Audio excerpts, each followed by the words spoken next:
Bonjour,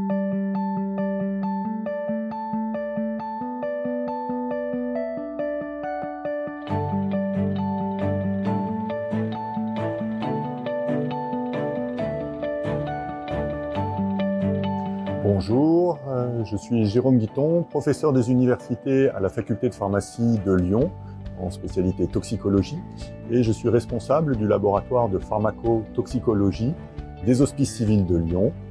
L'activité du laboratoire de pharmacotoxicologie de Lyon a pour vocation, d'une part, la recherche en urgence de différents toxiques ou stupéfiants dans les flux biologiques, mais également une activité de routine sur le dosage des médicaments pour le suivi thérapeutique. Parmi les médicaments, nous nous intéressons à de nombreuses classes pharmaceutiques, les antibiotiques, les antiviraux, et en particulier, nous avons un intérêt pour les anticancéreux. Les anticancéreux sont des médicaments extrêmement efficaces dans le cadre des traitements du cancer. Ce sont des molécules qui présentent une toxicité importante pour le patient.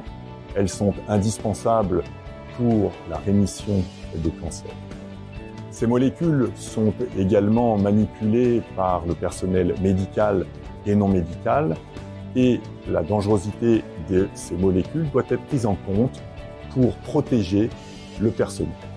Dans ce contexte, nous avons décidé, en collaboration avec la société Ansell, de tester de façon dynamique la perméation de 27 anticancéreux vis-à-vis de 15 gants distincts.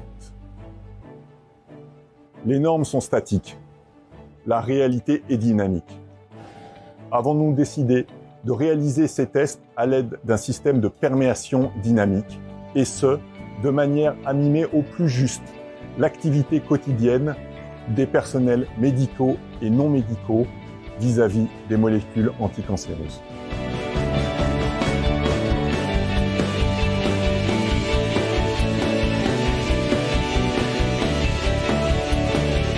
Les conditions expérimentales à l'aide du système de perméation dynamique ont été les suivantes. Nous avons travaillé d'une part à deux températures.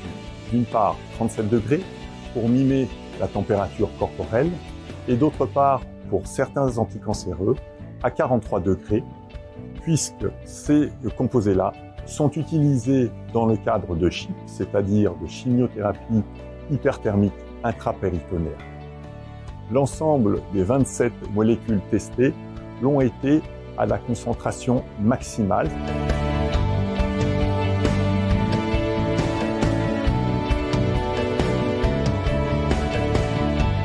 Les résultats ont été les suivants. Pour la majorité des gants, aucune perméation n'a été observée vis-à-vis des 27 anticancéreux testés. Pour 3 composés, la carmustine, le thiotépa et le busulfan, certains gants ont montré une perméation. Enfin, pour 2 composés, le docétaxel et l'étoposide, certains gants se sont rompus. Grâce au système de perméation dynamique ACPP et aux conditions expérimentales que nous avons utilisées, à savoir une température de 37 degrés ou de 43 degrés, des concentrations maximales d'anticancéreux et le système dynamique de test, nous allons largement au-delà des normes en vigueur.